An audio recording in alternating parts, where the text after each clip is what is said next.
Good evening, WestJet Pilots and other podcast listeners. It's Captain Chris Tholl speaking, and welcome to this evening's episode of PIREP.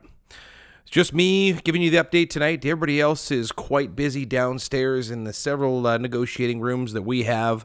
I just want to take a quick break and update all of our listeners, all the WestJet pilots, all the other fellow employees that we work with that this potential strike or lockout could affect. I want to start off with some good news. Today is a very momentous day in the history of ALPA. The Air Canada pilots are officially part of the ALPA body. This is a big deal.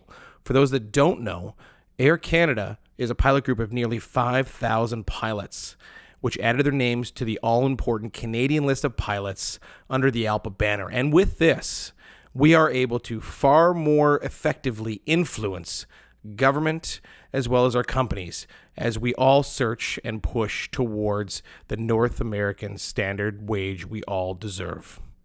Not only this, and that was done at the executive board today down in Vallow, I should say yesterday because we're in the wee hours of the morning here on Thursday. The WestJet pilots now qualify for strike benefit pay of $2,480 US. If we go on strike, National has our back. They've passed this. The pilot groups, the leadership of the pilot groups have spoken, and they are putting that money where their mouths are in support of the WestJet pilots this week. It's a big deal. It's a really big deal. This supports the families. This takes the pressure off. This can put the pilots on the street much longer than the company likely is willing to even think about grounding their airline, giving us the power, giving us the leverage as we get into it. And here we are, 28 hours at the time of recording here tonight until a strike deadline. What does this look like? We have Delta, Alaska, Spirit pilots.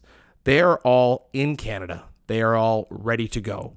They are prepared alongside our brothers and sisters here at WestJet, and they are staffing the strike centers. They are ready to take the pilots' calls. If this negotiation breaks down and we have to picket to make the company give us the wages, give us the scope, and give us the scheduling that we all deserve, that we need to keep pilots at WestJet, then that is what we have to do. And we have support from every ALPA carrier across North America. Today, maybe some of our listeners have been watching the news like I have, and there were several interviews with the company, and they're tooting messages about pilots' wages, and they're bargaining in public. And we're not going to stoop that low. We are not going to do that on tonight's update. We will not do that on the podcast. We will not bargain in public like they are. They did mention that we are paid more than the Prime Minister of Canada. And I think that message can ring true, especially who this comment came from. Fairly ironic, because I believe the multiple might be 3 or 4 times the Prime Minister's salary itself from who actually spoke these words. Now, I want to take a second, and we got an email yesterday from Captain Jason Ambrosia. He is the ALPA National President. And he put words into an email that really struck home with me, and I want listeners to hear it on this podcast as I read it out. Quote, "The hedge fund calling the shots in these negotiations, Onyx, doesn't care about the sacrifices our brothers and sisters made during COVID. They don't care about the sacrifices they continue to make day in and day out. And they certainly don't care that thanks to the highly trained aviators at WestJet, flying remains the safest mode of transportation in Canada. They only care about one thing, making as much money as they can for themselves. And unfortunately, this is why negotiations have gotten so slow. Captain Ambrosia and his experience on an ALPA national level absolutely nailed what's going on here in the Toronto hotel that I sit in tonight. And I want everybody to remember these words that Captain Ambrosia shared with us. They only care about one thing, making as much money as they can for themselves. They're not valuing the pilots. They're not valuing the contributions. They're not valuing the very people that have built this airline. And I'm not only talking about pilots. I'm talking about the cabin crew members. I'm talking about the CSAs. I'm talking about the call center agents that have been working like crazy to keep our passengers up to date and informed on any sort of flight changes. And I want to reiterate, we do not want to put 1,850 pilots on the picket line this Friday. but we will. We will. And if the company does not come to us with an offer that satisfies not only what we are owed right now, but what we are going to be owed and what we are valued going forward as this contract matures, so we can attract and retain pilots to counteract the effects that we have seen with our pilots leaving, then I don't know if we're going to be able to meet these ambitious growth plans that are in place. Now, I know a lot of folks out there who work for WestJet, whether you're a cabin crew member or a pilot, and you're taking off on a trip in the next 28 hours, possibly. That would be the soonest.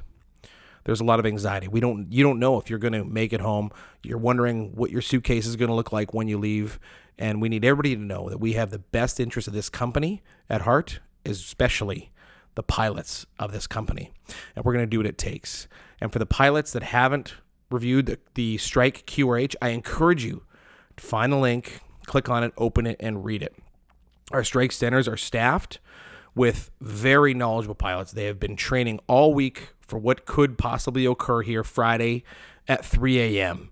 And if you have any questions, they are standing by the phones. I know that there is 3 guys in the Toronto Strike Center this evening as I speak on this podcast that can pick up that phone within 30 seconds and give you an answer. We are here for you. We are here to support you, and that is the most important part, that we are supported by our local pilots, you're supported by your MEC, and you're supported by every single pilot in North America as we near this strike deadline. You'll see it in social media. I was able to watch Delta MEC Chair, United MEC Chair today on social media giving their messages and their support to the WestJet pilots. We are a family, and we will get through this, and we will succeed because we are all one, and we are the strongest union in North America. Now, I want to bring it back. There's a lot of anxiety, and we need to all take a breath, because sometimes it is very hard to understand what is going on when you're not in control, when you're not in this hotel, when you're not seeing what's happening in negotiations. And simply asking pilots to trust us as the MEC is very difficult. So we're asking the pilots as the MEC to stay informed. Contrary to popular belief, or maybe I should say previous belief, this podcast, the MEC, the fast reads, the telegrams, they are the single source of truth of what is going on. Now, the company likely is to make some noise, and we're going to ask you to professionally and kindly ignore it. Tune in. We're going to give you as many updates as we can. We are coming into the last 24 hours of what could be a very momentous shift in the future and the past history of our airline, that is WestJet. Thank you all for tuning in. Stay safe out there. Support one another. If you need any sort of resources, your MEC is here for you. We have the pilot assistance team standing by for any sort of family issues or personal issues you may need. They are committed, and so are we. For now, have a great evening, and thanks for tuning in to this episode of PIREP.